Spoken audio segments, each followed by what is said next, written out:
Welcome to the Intro Weekly channel. The Nintendo Switch, a console so successful that your dog probably has one. But before that, we had the Wii U, and it was really not a good time for Nintendo, having to support a commercial failure with only the 3DS to keep the company afloat. The next console, whatever it was, had to be an absolute hit, and for that to happen, it would need two things: good video games, and marketing that didn't make you want to rip your eyes out. Hot buttered popcorn, that's a deal! After years of waiting and speculating, the Switch came out in 2017, and Nintendo went hard that year, releasing 3 major first-party titles. Pay attention to these two, because they eventually get sequels, one of which provides an entirely unique experience from the original, and the other remains more faithful to the formula of its predecessors. This philosophy of breaking, reinventing, or reconstructing the formula is, in my opinion, the best way to go about making new games. This isn't new to Nintendo. We've seen it done before with Pikmin and Mario. What the fuck? It was definitely best executed on Switch, but that begs the question: how did the Nintendo Switch perfect its sequels? Let's start with my favorite example: WarioWare Move It. Nah, I'm just joking.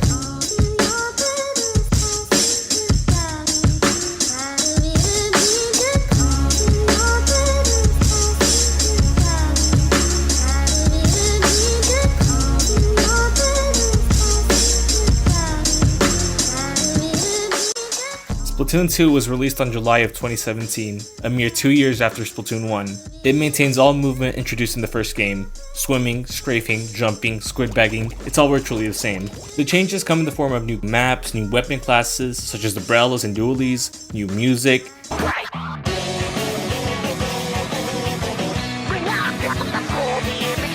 and the additions of 2 new modes: Salmon Run and Clam Blitz. Clam Blitz is the new ranked mode that is designed with an objective that is much more spread out than anything we've ever seen before, having you go around the map to collect clams to form a super clam so you can break the opposing team's basket.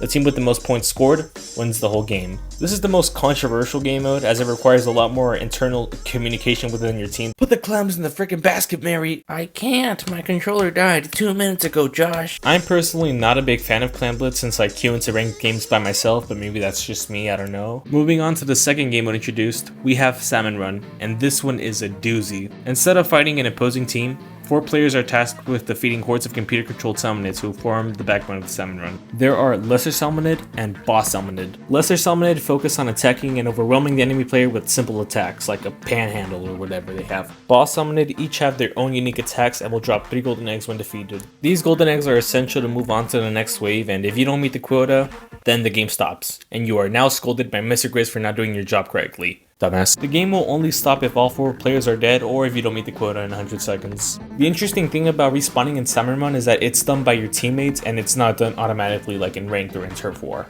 Salmon Run is very visually distinct from the rest of the game. The water is murky, the sky is gloomy, and the salmonids look like they're on something. Before we move on, I'd just like to say that you can play whenever you want. It's based on a schedule, which means that you can only play at certain times, which I think is really stupid. Luckily, this gets fixed in Splatoon 3. And don't even forget about Salmon Run just yet, because it gets the biggest glow up in Splatoon 3, so just keep that in mind. Splatfest got a bunch of new changes this time around. If you don't know what a Splatfest is, they are these in-game events that last around 24 hours on weekends. They happen about every month or so until support is fully discontinued for the game. Each Splatfest has a prompt and 2 teams for you to pick from. The winning team is decided by the number of votes it got and the percentage of battles it won in Turf 4. Splatoon 2 throws that system in the trash with the introduction of Clout, and yes, they really call it that in-game. Clout is earned by playing Turf 4 battles. You get more clout for inking, and you get way more for winning. The winning team is now based on their votes and the percentage of clout earned in the 24 hours the Splatfest is open. The clout system is really cool because of multiplier battles. These battles will multiply the number of clout earned from the match, but only if you win. Losing a multiplier battle feels like losing a limb.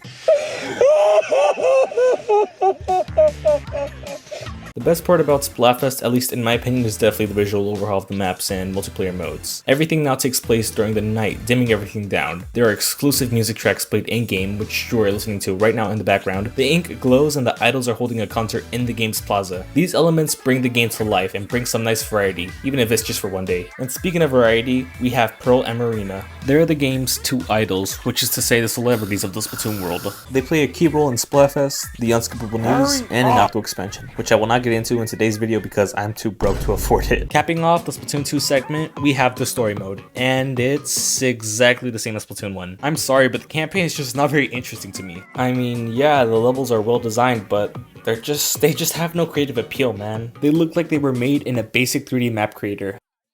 No offense. Marie's quips are pretty funny though. And that sums up what you need to know about Splatoon 2 as a sequel. It included new specials, new maps, new modes, new weapon classes, a variety of different kits, new idols, a basic story mode, expanded the world building significantly, we have several new hairstyles, oh, and we also get DLC, and the ability to do this. I'm personally very pleased with what Splatoon 2 did, but a lot of people were very discontent with how little it evolved from the first game. Some even gave it the nickname Splatoon 1.5. You know who you are. Splatoon 3 didn't get any stupid nicknames, so let's see what it did differently to earn the title Perfect Sequel, quote unquote. Oh no.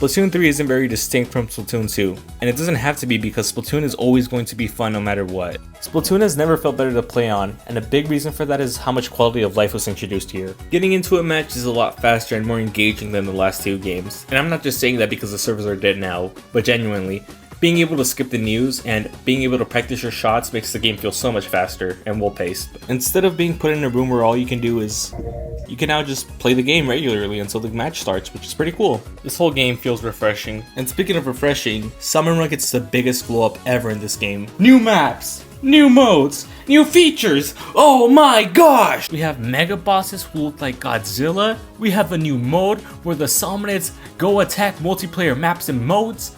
You can throw eggs now? The ability to throw eggs is the biggest improvement made to Salmon Run. That's a whole nother layer of depth and strategy, but Splatoon 2 didn't just... wait, no. Splatoon 3 didn't just bless Salmon Run with the new features and all that. Splatfest gets some major changes too. Splatfest now lasts about 48 hours instead of 24, and now there's 3 teams to choose from instead of just 2. The cloud system is still here, but now we have a whole new mode, Tricolor Turf War. And let me get the record straight.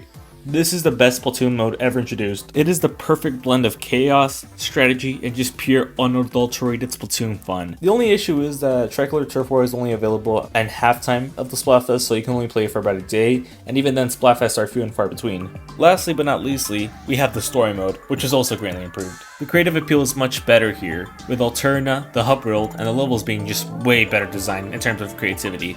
And honestly, I love exploring Alterna, it's so much fun, and the music that plays is just so good. But the same cannot be said for the returning maps. Actually, the new ones too. A lot of them got some really weird design choices, making them a lot more linear than they should be. Some maps even earned the nickname Tetris Piece, which is a really dumb nickname because they're called Tetraminos, not Tetris Pieces. Get it right. There's also 3 new idols, which is pretty cool. And yeah, that's why I think Splatoon 3 is a perfect sequel. Okay, yeah, it has its faults, like the update cycle and... A lot of these issues do end up getting resolved through updates. For example, a lot of the really bad maps got revamped and a bunch of other quality of life features added, but still, it's just a greater version of Splatoon. That's really all you need to create a good Splatoon game. You don't need to revolutionize the entire series, you don't need to add some crazy new gimmick.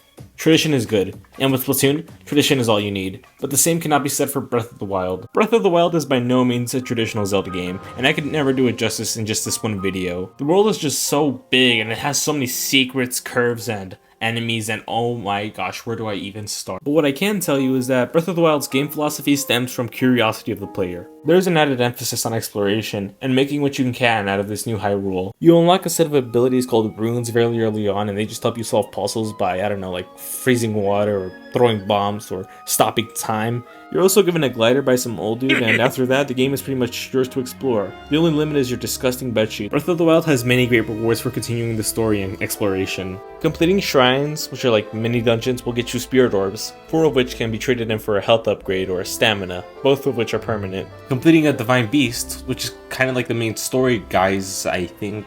They're basically mega dungeons that you need to complete to progress the story, and if you complete one in any order, it doesn't matter, you will get a champion ability, which is reflective of the one you just beat. So like, you get Rivali's skill for beating the big bird one. Listen, I'm not good with names, okay? Overall, the progression system in Breath of the Wild is fantastic and does a great job at intensifying your Zelda addiction, which is exactly why Nintendo dropped the sequel just a mere 5 years later. It's not that much time. Embarrassing! The Legend of Zelda Tears of the Kingdom is not a perfect game, but it's a perfect sequel. And not because it offers tradition or continuity, but because of the radical shift from exploration to now creation. You see, Tears of the Kingdom isn't as hell-bent on exploration like Breath of the Wild is, considering that it reuses the same map. Literally just the same map. Exploration is still here, don't get me wrong, but it just doesn't have as much substance as the last game, considering that the depths are literally just mirrored Hyrule and the Sky Islands are few and far between. The story structure is the exact same too, with 4 regional dungeons to progress the story. So why do I consider this game an entirely unique experience? Well, dear viewer, I'm glad you asked that question. 2 new runes, Ultra Hand and Fuse, completely change how you play the game. The Ultra Hand allows you to stick together compatible objects and form crazy vehicles like cars, hover bikes, and wooden crucifixes. Fuse allows you to stick whatever crap you find lying around onto your sword or shield. You can make things like skateboards, flamethrowers, and really broken hammers that do a bazillion damage. These 2 runes alone shift the game into more of a creating simulator because of how much stuff you can do with just these 2 alone.